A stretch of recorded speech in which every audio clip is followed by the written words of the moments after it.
पर्यावरण रक्षणामध्ये भारताने महत्त्वाची भूमिका बजावली असून हवामान बदलाच्या दुष्परिणामांना विकसित देश जबाबदार असल्याचं पंतप्रधान नरेंद्र मोदी यांनी सांगितलं आहे।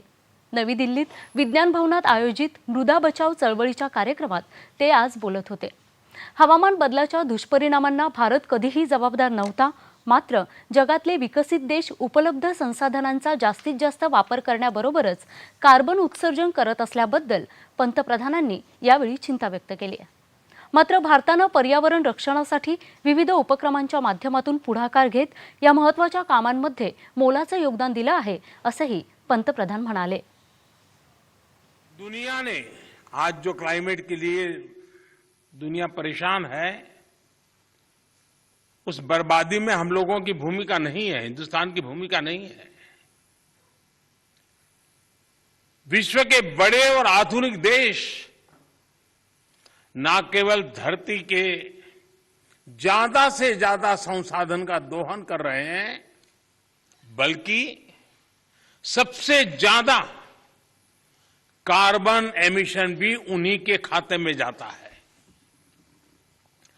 कार्बन एमिशन का ग्लोबल औसत प्रति व्यक्ति 4 टन का है, जबकि भारत में प्रति व्यक्ति कार्बन फुटप्रिंट प्रतिवर्ष आधे टन के आसपास ही है। जमिनीच्या गुणवत्तेचा ऱ्हास रोखण्यासाठी सरकारने पुढाकार घेतला आहे। तसंच जमिनीच्या संवर्धनासाठी शेत रसायन विरहित बनवणं, त्यामधल्या सेंद्रिय घटकांचं संरक्षण करणं, तसंच आर्द्रता आणि भूजलाची पातळी टिकवणं, वनक्षेत्र कमी झाल्यामुळे होत असलेली जमिनीची धूप रोखणं या 5 महत्त्वाच्या मुद्द्यांवर भर देण्यात येत असल्याचं पंतप्रधानांनी यावेळी सांगितलं। फोकस किया है। पहला, मिट्टी को केमिकल फ्री कैसे बनाएं। दूसरा, मिट्टी में जो जीव रहते हैं, जिन्हें तकनीकी भाषा में आप लोग सॉइल ऑर्गेनिक मैटर कहते हैं, उन्हें कैसे बचाएं। और तीसरा, मिट्टी की नमी को कैसे बनाए रखें, उस तक जल की उपलब्धता कैसे बढ़ाएं। चौथा, भूजल कम होने की वजह से मिट्टी को जो नुकसान हो रहा है, उसे कैसे दूर करें। और पांचवा, वनों का दायरा कम होने से मिट्टी का जो लगातार क्षरण हो रहा है, उसे कैसे रोकें।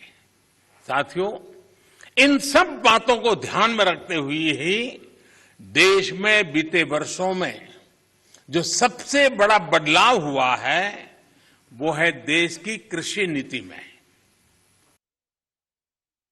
देशातल्या शेतकऱ्यांमध्ये आपल्या जमिनीचा पोत ओळखण्याच्या ज्ञानाचा अभाव होता, मात्र सरकारने शेतकऱ्यांना मृदा आरोग्य पत्रिका देण्याची एक व्यापक मोहीम राबवली।